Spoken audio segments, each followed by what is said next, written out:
Mkutano ya pili itakuwa hapa Meru. Hiyo mkutano ya pili ya Mount Kenya yote, hao magavana 10 na wabunge na viongozi kama nyinyi tutakutana hapa, tuendelee na hiyo harakati ya kushikanisha watu wa Mlima Kenya. Ndio, kwa hiyo serikali inakuja, sisi tuwe ndani. Hatutaki kwenda kwa opposition. Ama mnataka kwenda opposition? Hapana. Sisi tulikuwa kwa opposition miaka 23 wakati wa Moi, na ile tuliendelea kupata ni shida tu. Kahawa yetu ikaharibika, majani chai yetu ikaharibika, ng'ombe zetu zikaharibika, biashara zetu zikaharibika. Tukapigana na hiyo mambo mpaka tukaingia kwa serikali.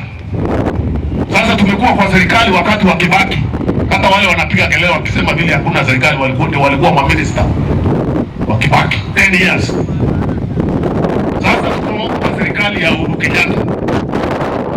Unataka akiondoka na sisi tuondoke na yeye?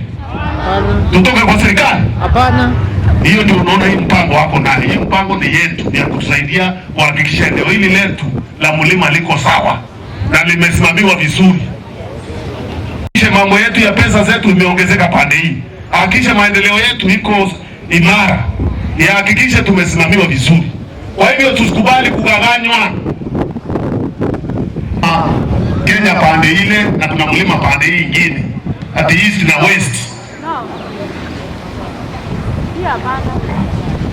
Kama tunataka kuendelea kuwa na nguvu kwa serikali na tuweze kuomba hii maendeleo tunaomba kwa hiyo serikali inakuja, lazima tukae pamoja.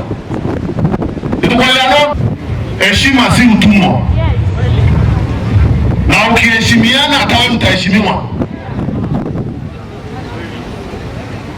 Na president ni sembo ya Kenya yote, ya taifa. Kwa hivyo ukimtusi unatusi hata sisi wale wanampigia kura. Ndio. Ama namna gani? Ndio.